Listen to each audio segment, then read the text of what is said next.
CPO rank ലിസ്റ്റിൽ ഉൾപ്പെട്ട വനിതാ ഉദ്യോഗാർത്ഥികളുടെ പ്രതിഷേധം ശക്തമാകുന്നു. നിരാഹാര സത്യാഗ്രഹത്തിന്റെ 5ാം ദിനത്തിൽ ഉപ്പുകല്ലിൽ മുട്ടുകുത്തി നിന്നാണ് പ്രതിഷേധിച്ചത്. അതേസമയം സത്യാഗ്രഹം ഇരുന്ന ഒരു ഉദ്യോഗാർത്ഥിക്ക് ദേഹാസ്വാസ്ഥ്യം അനുഭവപ്പെട്ടതിനെ തുടർന്ന് ആശുപത്രിയിൽ പ്രവേശിപ്പിച്ചു. ഇടുക്കി സ്വദേശി ബിനു സ്മിതയ്ക്കാണ് ദേഹാസ്വാസ്ഥ്യം അനുഭവപ്പെട്ടത്. തിരുവനന്തപുരത്ത് നിന്നും പ്രശാന്ത് ശങ്കരമംഗലത്ത് തയ്യാറാക്കിയ റിപ്പോർട്ടിലേക്ക്. ശക്തമായ പ്രതിഷേധമാണ് സെക്രട്ടേറിയറ്റ് മുന്നിൽ CPO റാങ്ക് ഹോൾഡേഴ്സ് വനിതാ റാങ്ക് ഹോൾഡേഴ്സിൻ്റെ പ്രതിഷേധം നടക്കുന്നത്. ഇപ്പോൾ മുട്ടുകുത്തി നിന്നുകൊണ്ടാണ് ഈ പ്രതിഷേധം നടത്തുന്നത്. കഴിഞ്ഞ ദിവസം ശൈലപ്രദക്ഷിണം നടത്തിയിരുന്നു. അതിന് പിന്നാലെ പ്രതിഷേധം ശക്തമാക്കിക്കൊണ്ട് മുട്ടുകുത്തി നിന്നുകൊണ്ട് പ്രതിഷേധിക്കുകയാണ്. തങ്ങളുടെ ആവശ്യം നേടിയെടുക്കുക. റാങ്ക് ലിസ്റ്റിൻ്റെ കാലാവധി അവസാനിക്കാൻ ഇനി ദിവസങ്ങൾ മാത്രമാണ് ബാക്കിയുള്ളത്. ആ ഒരു സാഹചര്യത്തിൽ അധികൃതർ സർക്കാർ തങ്ങളോട് കരുണ കാണിക്കണം, നീതി ഉണ്ടാവണമെന്ന് അടക്കമുള്ള കാര്യങ്ങൾ ആവശ്യപ്പെട്ടുകൊണ്ടാണ് ഇപ്പോൾ പ്രതിഷേധം നടക്കുന്നത്. ഈ ഓരോ പ്രതിഷേധക്കാരും ഈ സെക്രട്ടേറിയറ്റിന് മുന്നിൽ ഉപ്പ് വിരിച്ചുകൊണ്ട് ആ ഉപ്പിന് മുകളിൽ മുട്ടുകാൽ കുത്തി നിന്നുകൊണ്ടാണ് പ്രതിഷേധം നടക്കുന്നത്. തങ്ങളുടെ ആവശ്യങ്ങൾ അംഗീകരിക്കുന്നത് വരെ സമരം തുടരുമെന്ന് ഇന്നലെ കഴിഞ്ഞ ദിവസം പറഞ്ഞിരുന്നു. അതിന് പിന്നാലെയാണ് വീണ്ടും സമരം ശക്തമാക്കുന്നത്. സമരം ശക്തമാക്കുകയാണ്. ഉപ്പുകല്ലിൽ നിന്നുകൊണ്ട് വീണ്ടും സമരം ചെയ്യുകയാണ്, സമരം ശക്തമാക്കുകയാണ്. അതെ, സമരം ശക്തമാക്കുകയാണ്. ഇനി ഈ സർക്കാർ ഇതെല്ലാം കണ്ട് ഞങ്ങളുടെ അവസ്ഥ മനസ്സിലാക്കി ഞങ്ങൾക്ക് നല്ലൊരു പ്രതീക്ഷിത വേക്കൻസി തരുമെന്നാണ് ഞങ്ങളെ വിശ്വാസം. അതാണ് പ്രതീക്ഷിക്കുന്നത്. ഇനിയുള്ളത് 14 ദിവസം മാത്രമാണ്.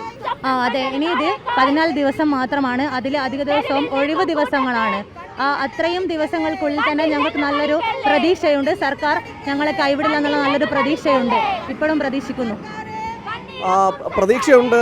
അതുപോലൊപ്പം തന്നെ ഇനി തുച്ഛമായ ദിവസങ്ങൾ മാത്രമാണ്. ആ ദിവസങ്ങൾ എന്ന് പറയുന്നത് അതിലും അവധി ദിവസങ്ങൾ അടക്കമുണ്ട്. അതുകൊണ്ട് തന്നെ ഈ 14 ദിവസം എന്ന് പറയുമ്പോൾ പോലും അതിൽ അവധി ദിവസങ്ങളടക്കം കൂടി കഴിഞ്ഞു കഴിഞ്ഞാൽ തുച്ഛമായ ദിവസം മാത്രമാണ് ഇനിയുള്ളത്. റാങ്ക് ലിസ്റ്റിൻ്റെ കാലാവധി അവസാനിക്കാൻ ബാക്കിയുള്ളത്. അതുകൊണ്ട് തന്നെ അധികൃതരുടെ ഭാഗത്തു നിന്നും നടപടി ഉണ്ടാകും, അല്ലെങ്കിൽ എത്രയും വേഗം ഇതിനൊരു പരിഹാരം കാണണം, തങ്ങൾക്ക് നീതി ലഭിക്കണമെന്നൊരു ആവശ്യം കൂടി ഉന്നയിച്ചുകൊണ്ടാണ് ഇപ്പോൾ ഈ പ്രതിഷേധ സമരം നടക്കുന്നത്. കഴിഞ്ഞ ദിവസവും ഈ സെക്രട്ടേറിയറ്റിന് മുന്നിൽ സമരം അരങ്ങേറിയിരുന്നു. സമരം ഇതേ സ്ഥലത്ത് തന്നെ പ്രതിഷേധിച്ചത് അതിൽ ശക്തമായ ഒരു പ്രതിഷേധം നടക്കുകയും ചെയ്തു. ശൈലപ്രദക്ഷിണമായി കഴിഞ്ഞ ദിവസമാണ് പ്രതിഷേധമുണ്ടായത്. അതിന് പിന്നാലെയാണ് ഉപ്പ് വിരിച്ചുകൊണ്ട് ഇങ്ങനെ പ്രതിഷേധിക്കുന്നത്.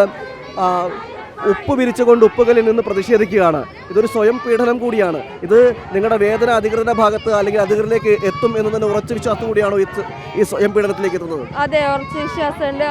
അധികൃതർ ഇത് കാണുമെന്ന്. ഞങ്ങൾ ഒരു കണ്ടിട്ടില്ലെങ്കിൽ ഇനിയും ഇതിലും വലിയ സമരമുറ നേരിടാൻ തന്നെയാണ് ഞങ്ങളുടെ തീരുമാനം. ഈ റാങ്ക് ലിസ്റ്റുകൾ അവസാനിക്കുന്ന ദിവസങ്ങൾ മാത്രമാണ് ബാക്കിയുള്ളത്, അതോ അവധി ദിവസങ്ങളടക്കമുണ്ട്? അപ്പം അതിനുള്ളിൽ നടപടി ഉണ്ടാകുമെന്ന് തന്നെയാണല്ലേ പ്രതീക്ഷയും? അങ്ങനെ തന്നെയാണ് പ്രതീക്ഷിക്കുന്നത്. അതുതന്നെയാണ് ഇനി റാങ്ക് ലിസ്റ്റിൻ്റെ കാലാവധി അവസാനിക്കുവാൻ ദിവസങ്ങൾ മാത്രമാണ് ബാക്കിയുള്ളത്. അതിനുള്ളിൽ ഒരു പ്രതീക്ഷ, ആ അവസാന പ്രതീക്ഷയും കൂടി കൈവിടില്ല, അല്ലെങ്കിൽ കൈവിടാതെ തന്നെ സമരം ശക്തമാക്കുകയാണ്.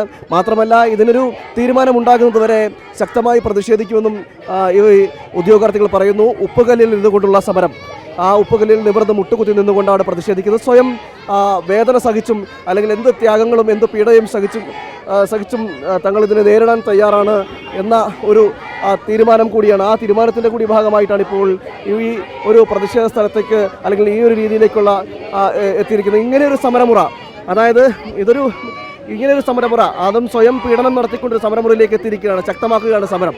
ഞങ്ങൾക്ക് വേറൊരു വഴിയില്ല. ഞങ്ങളുടെ ലിസ്റ്റ് എന്ന് പറയുന്നത് 232ഓളം ഫ്രഷ് വേക്കൻസി മാത്രമേ വന്നിട്ടുള്ളൂ. മുൻ വർഷങ്ങളെ അപേക്ഷിച്ച് നോക്കുകയാണെങ്കിൽ ഇത് ആദ്യമായിട്ടാണ് ഇത്രയും കുറവ് വേക്കൻസി വരുന്നത്. ഇന്ന് രാവിലെ നമ്മൾ ഒരു നേതാവിനെ പോയി കണ്ടായിരുന്നു, ഇന്നലെയും കണ്ടായിരുന്നു. നമ്മൾ നിരാഹാര സമരത്തോടൊപ്പം തന്നെ പറ്റുന്ന ആൾക്കാരെയൊക്കെ പോയി കാണുന്നുണ്ട്. അവർ വേക്കൻസി ഇല്ലയെന്ന് തന്നെയാണ് പറയുന്നത്. ഒരു ചർച്ചയ്ക്ക് വിളിക്കുകയോ ഒന്നും ഇതുവരെ ഞാൻ ചെയ്തിട്ടില്ല. ഇന്നലെയും നിരാഹാരം കിടന്ന 3 പേര് ഹോസ്പിറ്റലൈസ്ഡ് ആയിട്ടുണ്ട്. 2 പേർക്ക് യൂറിനറി ഇൻഫെക്ഷൻ ആയിട്ടുണ്ട്. ഒരാൾക്ക് BP കുറഞ്ഞ് തലകറങ്ങി അങ്ങനെ ഹോസ്പിറ്റലിൽ 4 ദിവസത്തോളം അഡ്മിറ്റ് ആക്കാനാണ് പറഞ്ഞിരിക്കുന്നത്. പക്ഷെ നമ്മളിങ്ങനെ സമരം ചെയ്യുമ്പോൾ അവർക്ക് അവിടെ കിടക്കാൻ പോലും പറ്റുന്നില്ല. അവർ വീട്ടിലിപ്പോൾ റെസ്റ്റിലാണ്.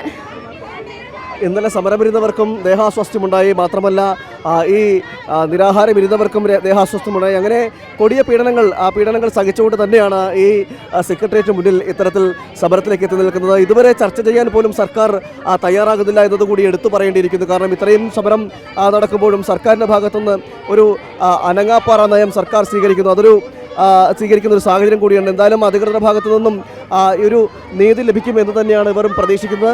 അതുകൊണ്ട് തന്നെ സമരം ഇനിയും ശക്തമാക്കും. ഇപ്പോൾ നടന്നുകൊണ്ടിരിക്കുന്നത് സെക്രട്ടേറിയറ്റിന് മുന്നിൽ തന്നെയാണ്. വേളിത്തമ്പി ദളവയുടെ സ്തൂപത്തിന് മുന്നിൽ ഉപ്പുകല്ല് വിരിച്ചുകൊണ്ട് ആ ഉപ്പുകല്ലിന് മുന്നിൽ മുട്ടുകുത്തി നിന്നുകൊണ്ടാണ് ഇപ്പോൾ സമരം നടക്കുന്നത്. കഴിഞ്ഞ ദിവസവും സമരം നടന്നിരുന്നു. നിരവധി പേർക്ക് ഈ സമരത്തിൽ ദേഹാസ്വാസ്ഥ്യം ഉണ്ടാകുന്ന സാഹചര്യമൊക്കെ ഉണ്ടായിരുന്നു. അതിനുശേഷമാണ് പിന്നീട് വീണ്ടും അടുത്ത രീതിയിൽ സമരം എന്ന നിലയിലേക്ക് എത്തുന്നത്. തുടർന്നും ഇനിയും സമരം ശക്തമാക്കും. തുച്ഛമായ ദിവസം മാത്രമാണ് ഇനിയും ഈ റാങ്ക് ലിസ്റ്റിന്റെ കാലാവധി അവസാനിക്കാനുള്ളത്. അതുകൊണ്ട് തന്നെ സമരം ശക്തമാക്കുമെന്ന് തന്നെയാണ് ഉദ്യോഗാർത്ഥികളും പറയുന്നത്. ഇപ്പോൾ ഉപ്പുകല്ല് വിരിച്ചുകൊണ്ട് സെക്രട്ടേറിയറ്റിന് മുന്നിൽ അതിൽ മുട്ടുകുത്തി നിന്നുകൊണ്ടുള്ള സമരമാണ്. ഇവരുടെ സത്യാഗ്രഹ സമരം 5ാം ദിവസത്തിലേക്കാണ് കിടക്കുന്നത്. ഈ 5ാം ദിവസത്തിലേക്ക് കിടക്കുമ്പോഴും അധികൃതരുടെ ഭാഗത്തു നിന്നും സർക്കാരിൻ്റെ ഭാഗത്തു നിന്നും യാതൊരു വിധ ഒത്തുതീർപ്പ് നടപടികളോ അല്ലെങ്കിൽ സമരക്കാരോട് സംസാരിക്കുവാനോ സർക്കാരിനോ അല്ലെങ്കിൽ അധികൃതരോ തയ്യാറായിട്ടില്ല. ഇനി ദിവസങ്ങൾ മാത്രമാണ്. ഒരു ജീവൻ മരണ പോരാട്ടത്തിൽ നിൽക്കുകയാണ്. ഇനി ദിവസങ്ങൾ മാത്രമാണ് റാങ്ക് ലിസ്റ്റ് കാലാവധി അവസാനിക്കാനുള്ളത്. ആ റാങ്ക് ലിസ്റ്റ് കാലാവധി അവസാനിക്കാൻ ഈ ദിവസങ്ങൾ മാത്രമുള്ളപ്പോഴും അതിൽ അവധി ദിവസങ്ങളും ഉൾപ്പെടെയാണ് ഈ 14 ദിവസം എന്ന് പറയുന്നത്. അതിനുള്ളിൽ തങ്ങളുടെ ആവശ്യങ്ങൾ നിറവേറണമെന്നൊരു ആവശ്യമാണ് ഇവർ സർക്കാരിനോടും മുന്നോട്ട് വയ്ക്കുന്നത്. ആ ആവശ്യങ്ങൾ സാധിക്കുന്നതുവരെ ഈ ആവശ്യങ്ങൾ സാധിക്കുന്നതുവരെ ഇത്തരത്തിൽ സമരമുണ്ടാകും. ഇതിലും കടുത്ത നടപടികളിലേക്ക് അല്ലെങ്കിൽ ഇതിലും കടുത്ത സമരമുറയിലേക്ക് പോകുമെന്ന് തന്നെയാണ് ഈ ഉദ്യോഗാർത്ഥികളും പറയുന്നത്.